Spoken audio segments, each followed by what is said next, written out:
இறக்கமே இல்லாத சுபாவம் ஆயிட்டானே இப்படி. பழி வாங்கணும்னு வெறி வந்துட்டா பகையாளிங்களை மட்டும் குறி வைக்கிறது இல்லம்மா, சுத்தி நிக்கிற எல்லாரையும் அழிக்கிறது தான் அவளுக்கு வேலையை போயிடுது. மாமா இப்ப கொஞ்சம் கொஞ்சமா மாறிண்டே இருக்கா. ஆடட்டும் ஆடட்டும். ராஜரத்னத்துல உங்க அக்கா கௌசி எப்படி இருக்காளோன்னு நினைச்சா தாமா நேக்கு கவலையா இருக்கு. கௌஷி அக்கா நன்னா இருக்காளான்னு உங்களுக்கு தெரியணும், அவ்வளவுதானே. நாளைக்கே நான் போய் கௌஷி அக்காவை பார்த்துட்டு நல்ல செய்தியா அவங்க கிட்ட வந்து சொல்றேன். எங்க போறது? ஆபீஸ் கம்பெனி எல்லாம் இழுத்து மூடி சீல் வச்சிட்டீங்க. வேலை இல்லாம எவ்வளவு நாள் பட்னியா இருக்கிறது? ஏற்கனவே ஒரு மாசம் சம்பளம் பாக்கி, இதுல வேற கம்பெனி இழுத்து மூடிட்டீங்க. எங்க பொண்டாட்டிங்க கையில காலில் கிடந்த நகையை அடமானம் வச்சுதான் சோறு சாப்பிட்டுட்டு இருக்கோம்.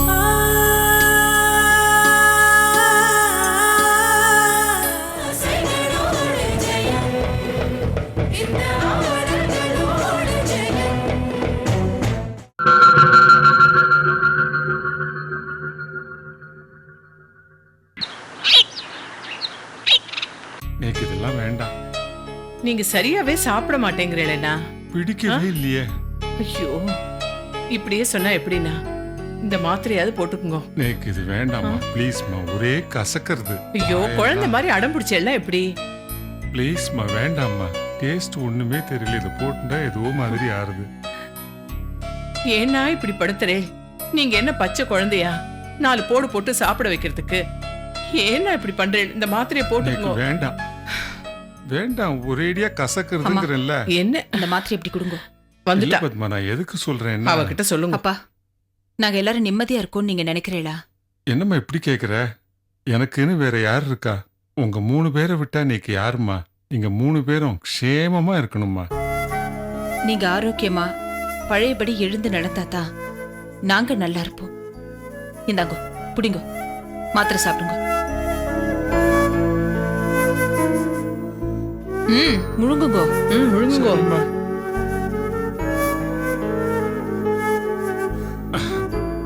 பாத்து போருமா? போறோம். அப்பா, நடந்த சம்பவத்தெல்லாம் ஒரு கெட்ட கனவை நினைச்சு மறந்துருக்கோம். ஆ. உங்களுக்கு நாங்க இருக்கோம். எதை பத்தியும் கவலைப்படாம நிம்மதியா பகவானை நினைச்சுட்டு தூங்குங்கோ. படுங்கப்பா. ம். ம். அம்மா, சித்த வெளியே வாங்க.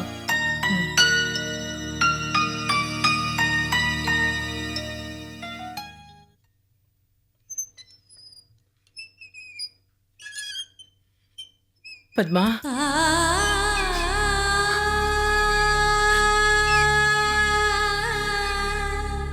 என்ன பத்மா உள்ள அவர்கிட்ட அவ்வளவு தைரியமா பேசின, இப்போ இங்க வந்து கண் கலங்குற? என்னடி ஆச்சு?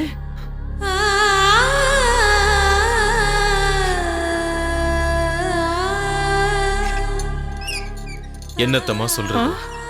நம்மள சுத்தி என்னென்னமோ நடந்துட்டு இருக்கு. என்னடா சொல்ற? கம்பெனி விஷயமா யாரையோ பார்க்க போறேன்னு தானே சொல்லிட்டு போனேன். யார பார்த்தேள்? என்ன ஆச்சு? கொஞ்சம் மெதுவா பேசுங்க. இந்த விஷயம் அப்பா காதுல விழுந்துடப்படாது. அதுக்காகத்தான் நான் உங்களை இங்க தனியா அழைச்சிட்டு வந்தேன். இல்லடி, நீ சொல்றத பார்த்தா ஐயோ, என் வயித்துல புளிய கரைக்கிறதுடி. அம்மா, மனசை தைரியப்படுத்திக்கோங்க. கம்பெனி லாக் அவுட் ஆயிட்டதுனால நம்ம பிரச்சனை முடியல, அதிகமா தான் ஆயிருக்கு. மெட்டீரியல்ஸ்க்கு ஆர்டர் கொடுத்தவா எல்லாம் ஒண்ணு மெட்டீரியல் சப்ளை பண்ணுங்க, இல்லைன்னா கொடுத்த பணத்தை எண்ணி வைங்கோன்னு கரார சொல்றாமா. ஐயோ, இப்போ நம்ம இருக்கிற நிலைமையில அவ்வளவு பணத்துக்கு எங்கடி போறது? ஆமா, எதுக்காக அவ இப்போ திடீர்னு பணத்தை கேக்குறா? ஒருவேளை இதுவும் என் தம்பியோட சூழ்ச்சியா இருக்குமோ? நேக்கும் அப்படிதான் தோன்றது. யார் தூண்டுதலா இருந்தா என்ன? அவ பேசுறதுலயே நியாயம் இருக்கே. என்ன பது, நீயே இப்படி பேசின எப்படி? இத பாருங்க, நமக்கும் சுதர்சன் மாமாவுக்கும் பிரச்சனை இருக்கலாம். அதனால அவர் கம்பெனியை மூடி இருக்கலாம். அது நம்ம தலையெழுத்து, நாம அனுபவிக்கிறோம். அவளுக்கு என்ன வந்தது? தாயா இருந்தாலும் பிள்ளையா இருந்தாலும் பிசினஸ் பிசினஸ் தான். அதுக்காக அவ இப்படி நம்ம கழுத்து நெரிக்கலாமாடி? அவளை பொறுத்த வரைக்கும் நியாயம் தானம்மா. அவ கிட்ட இருந்து பணம் வந்து சேர லேட் ஆயிடுதுன்னா நாம கர்டன் ரைட்டா கேக்குறோம் இல்லையா? அதே போலதான் பொருளை கொடுக்கலனா பணத்தை திருப்பி கொடுங்கன்னு அவ கேக்குறா. நியாயம் தானே? எல்லாம் அந்த பாவி சக்கரவர்த்தியால வந்தது. அவன் பேச்சு கேட்டுண்டு என் கூட பிறந்தவனே நமக்கு பகையாயிட்டான். எந்த கம்பெனி அவன் பாடுபட்டு வளர்த்தானோ அவனே அத பெரிய பூட்டா எடுத்து பூட்டினுட்டான். கொஞ்சம் கூட ஈவு இறக்கம் இல்லாதவன்.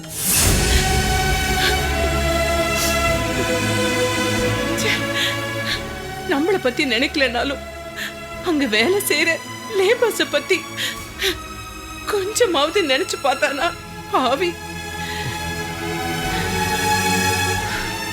இறக்கமே இல்லாத சுபாவம் ஆயிட்டானே இப்படி. பழி வாங்கணும்னு வெறி வந்துட்டா.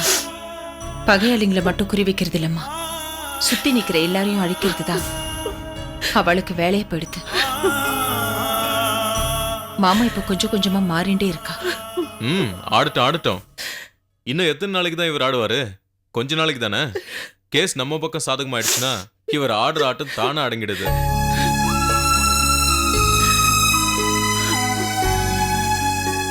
அவ ஆட்டத்துக்கு அவ்வளவு சீக்கிரமா முடிவு வரும்னு நான் நினைக்கலப்பா. நம்ம ஆபீஸையும் கம்பெனியையும் அவ்வளவு சீக்கிரத்துல திறக்க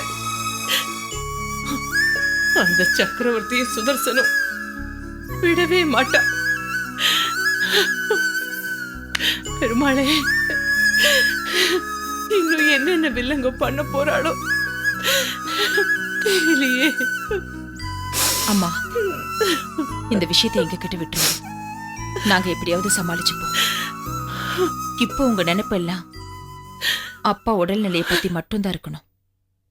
அவரை நல்லபடியா கவனமா பாத்துக்கோங்க. பத்மா, நீ இருக்கிற தைரியத்துல தாண்டி நான் உயிரோடவே இருக்கேன்.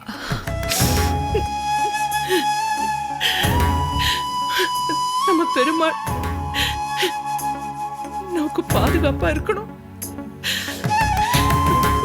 அம்மா, தர்மம் தோத்து போயிடுத்துனா இந்த உலகமே அழிஞ்சு போயிடும். இந்த உலகம் அழிஞ்சு போறதுக்கு அந்த பகவான் விட மாட்டார். அம்மா, நீங்க தைரியமா இருக்குமா? போங்கம்மா, போங்க. அப்பாவை பார்த்துக்கோங்க. போங்க.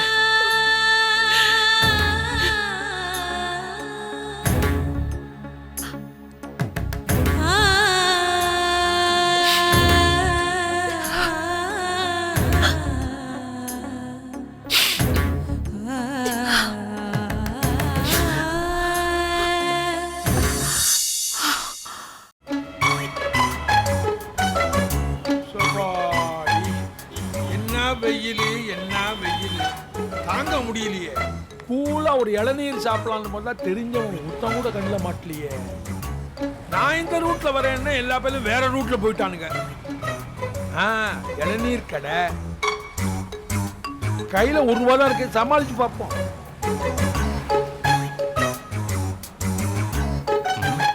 இவங்க 10-20 மீட்டர் போடலான்னா கண்ணில் சிக்க மாட்டேங்கிறானுங்களே.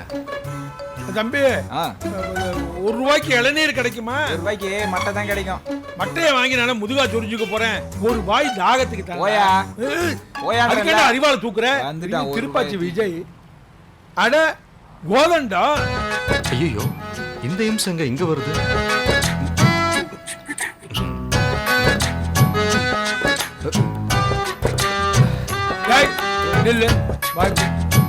ஏண்டா கோதண்டம், என்ன பார்த்த உடனே பேச பிடிக்காத மாதிரி மறைஞ்சுக்கிற?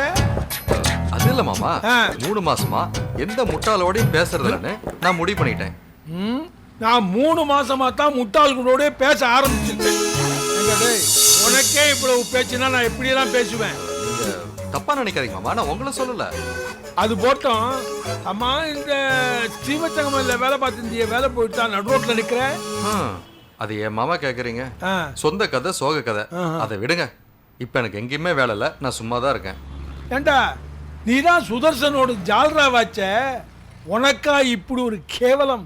அட போங்க மாமா, ஆடி காத்துக்கு அம்மியே பறக்குது, நான் இலவம் பஞ்சு ஏமாத்திரம். ஏற்கனவே உங்க ஆட்டுல உன்னை மதிக்க மாட்டா, இதுல வேலை வேலை இல்லையா? செருப்பல மாட்டின்ற சாணி மாதிரி தேய்ச்சிருவா. அட போங்க மாமா, நேத்து வரைக்கும் ஆப்பிள் ஜூஸ் சாப்பிட்றீங்களா, ஆரஞ்சு ஜூஸ் சாப்பிட்றீங்களா, காஃபி சாப்பிட்றீங்களான்னு கேட்டுட்டு இருந்தேன் என் ஒய்ஃபு. இன்னையில இருந்து பழைய சோறு சாப்பிட்றீங்களா, கோயில் புளியாதுரை சாப்பிட்றீங்களான்னு என் லைஃபே மாறி போச்சு மாமா.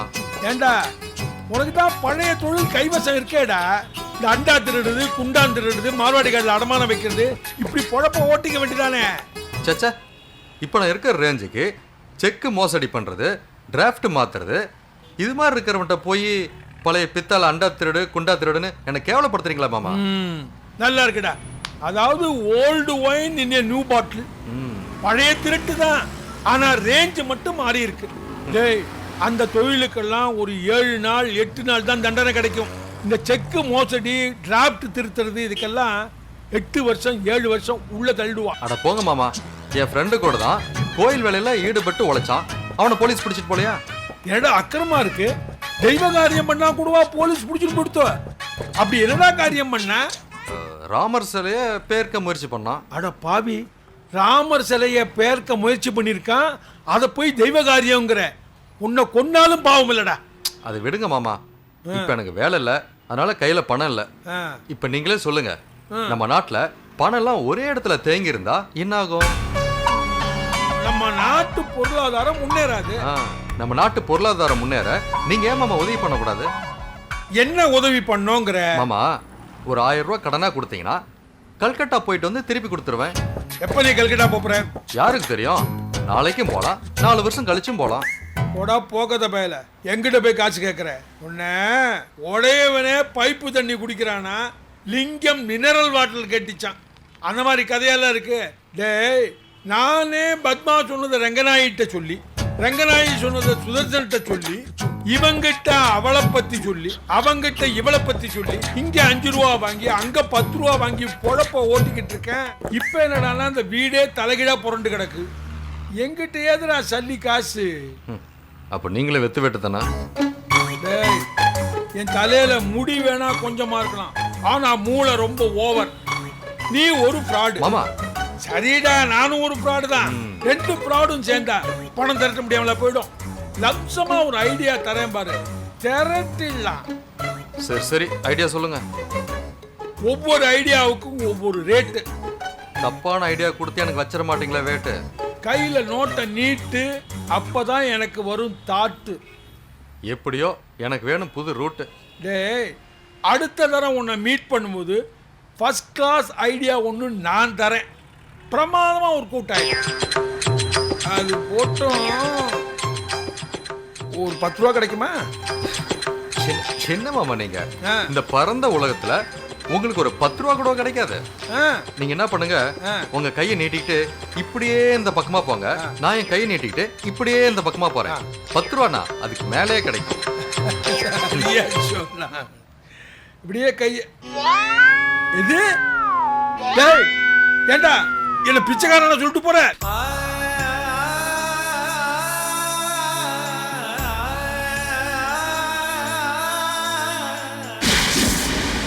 பெத்தவ வயிற்றுச்சலோட சொல்றேன், உன் பொண்ணு நன்னாவா இருக்க மாட்டா. நாசமா போயிடுவா, நாசமா போயிடுவா, நாசமா போயிடுவா.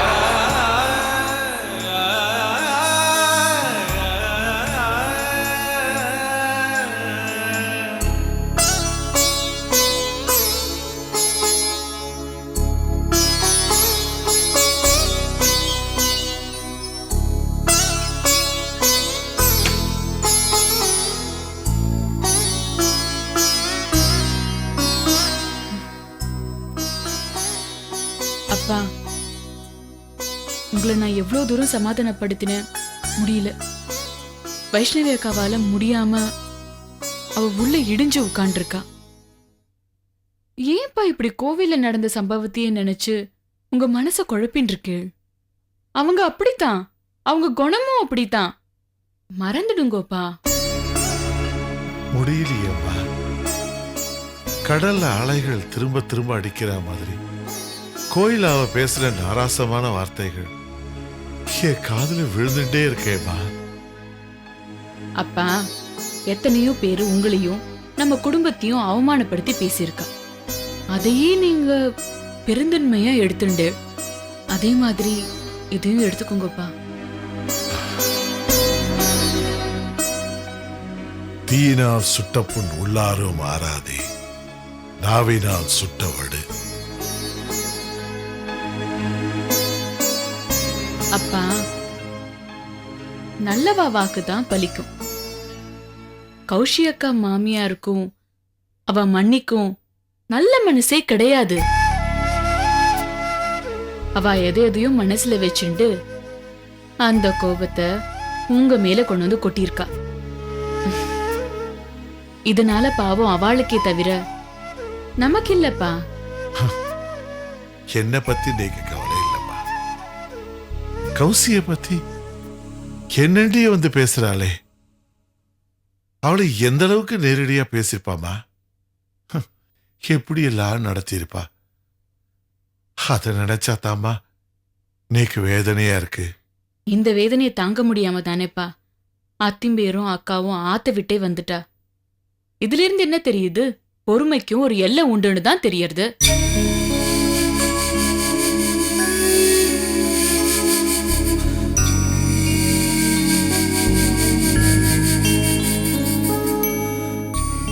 வாழ்க்கைக்கு பொறுமை அவசியம் தாமா.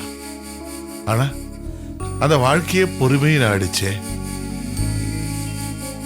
சங்கிலி தொடர் மாதிரி சங்கடங்கள் வந்துட்டே இருக்கேம்மா. ஒரு பிரச்சனை முடிஞ்சதுன்னு மூச்சு விடுறதுக்குள்ள இன்னொரு பிரச்சனை வாசக்கதவை தட்டுதேம்மா. ஏம்மா, நம்ம தலையில பகவான் ஏம்மா இப்படி எழுதி வச்சிருக்காரு? சந்தோஷத்தை நாம முழுசாவே அனுபவிக்க முடியாதா? வைஷ்ணவி வாழ்க்கையில பிரச்சனை, பத்மா புகுந்த வீட்டுல நிம்மதியா இல்ல, கௌசி வாழ்க்கையில புயலே அடிக்குது. உன்னை ஒருத்த கையில பிடிச்சு கொடுக்க முடியலையேன்னு வேதனையா இருக்குமா. 4 திசைகள்ல இருந்து துன்பம் வந்து என்ன தாக்கினா நான் எந்த திசையிலம்மா போறது? அழுது தீக்கிறதுக்கு நேக்கு 2 கண்ணும் போராதுமா. அப்பா, நீங்களே இப்படி பேசினா எப்படிப்பா? நாங்கள்லாம் உங்களை நம்பித்தானே இருக்கோம். தினம் கீதையை படிக்கிறேன். எது நடக்கிறதோ அது நல்லதுக்கு தான்னு சொல்றே இல்லையா? எல்லாமே நல்லதுக்காக தான் நடக்குதுன்னு எடுத்துப்போமே. இடுக்கன் வருங்கால் நகுக, இத கேட்கறதுக்கு நன்னாத்தாமா இருக்கு. ஆனா துன்பம் வரும்போது சிரிக்க முடியலையேம்மா. கவலைப்படுறதுனால எந்த பிரச்சனையும் தீர போறது இல்லையேப்பா. அம்மாடி, ராஜரத்னத்துல உங்க அக்கா கௌசி எப்படி இருக்காளோன்னு நினைச்சா தாமா நேக்கு கவலையா இருக்கு. கௌஷி அக்கா நன்னா இருக்காளான்னு உங்களுக்கு தெரியணும், அவ்வளவுதானே? நாளைக்கே நான் போய் கௌஷி அக்காவை பார்த்துட்டு நல்ல செய்தியா உங்ககிட்ட வந்து சொல்றேன்.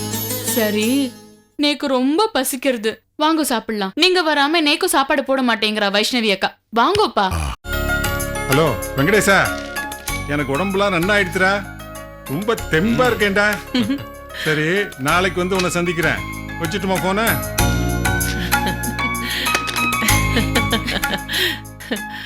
அப்பா இப்படி தெம்பா இருந்து பார்த்து எவ்வளவு நாள் ஆச்சு? அதுக்கு காரணமே நீதாம்மா. நீ எனக்கு வேளா வேலைக்கு என்ன கொடுக்கணுமோ கொடுத்து நன்னா கவனிச்சிருந்ததுனால தான் நான் இவ்வளவு தெம்பா இருக்கேன். கரெக்ட்பா, நேக்கும் அந்த மாதிரி தான். உங்களை இந்த மாதிரி சந்தோஷமா பார்த்து ரொம்ப நாள் ஆச்சு. ரொம்ப ஹாப்பியா இருக்கு. பத்மா நமக்கு மாட்டு பொண்ணு இல்லைன்னா நம் மாத்துல பொன் குழந்தை இல்லைன்னு வருத்தப்பட்டு இருந்த போலியோ பகவானா பார்த்து மாட்டு பொண்ணு ரூபத்துல பொண்ணை கொடுத்துருக்க. கரெக்டா சொன்னேன். நேக்கு கூட அம்மா இல்லாத குறைய நீங்க தான் தீர்த்து வச்சுருக்கீங்க. அத மறந்துடாதீங்கோ. அட என்ன பேச்சு பேசுறா பாருங்க.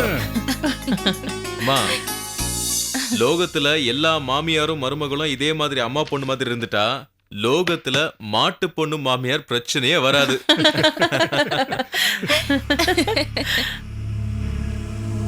சார்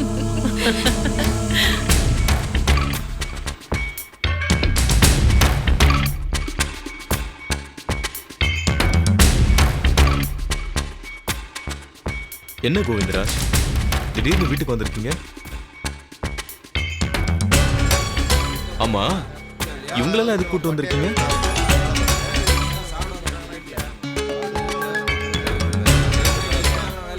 வெளியே இவ்வளவு சத்தம் கேக்குது. ஃபேக்டரி லேபர்ஸ் எல்லாம் வந்திருக்காங்களா? ஆமா வந்திருக்காங்க சார். அவங்கள எதுக்கு வீடு வரைக்கும் கூட்டு வந்திருக்கீங்க கோவிந்தன்? எங்க போறது? ஆபீஸ் கம்பெனி எல்லாம் இழுத்து மூடி சீல் வச்சிட்டீங்க. வேலை இல்லாம எவ்வளவு நாள் பட்னியா இருக்கிறது? ஏற்கனவே 1 மாசம் சம்பளம் பாக்கி, இதுல வேற கம்பெனி இழுத்து மூடிட்டீங்க. எங்க பொண்டாட்டிங்க கையில கால்ல கிடந்த நகையை அடமானம் வச்சுதான் சோறு சாப்பிட்டுட்டு இருக்கோம்.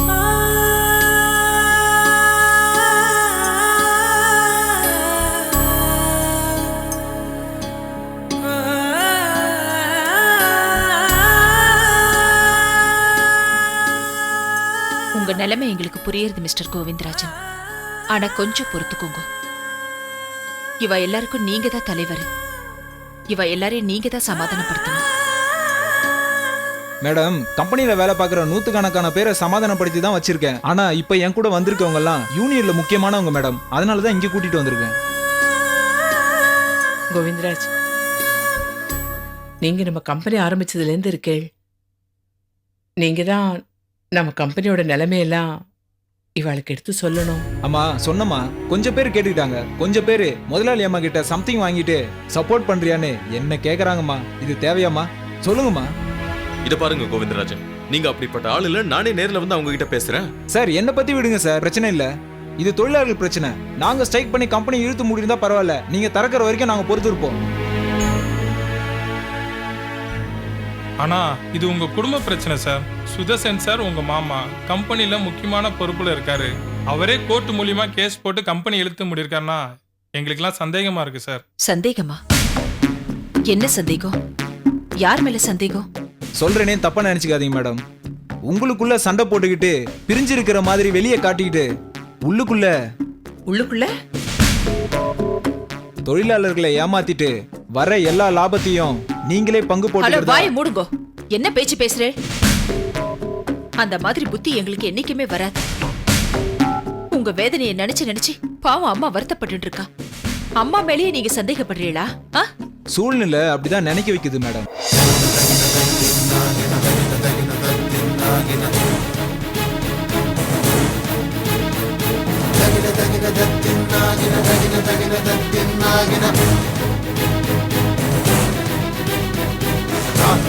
தகின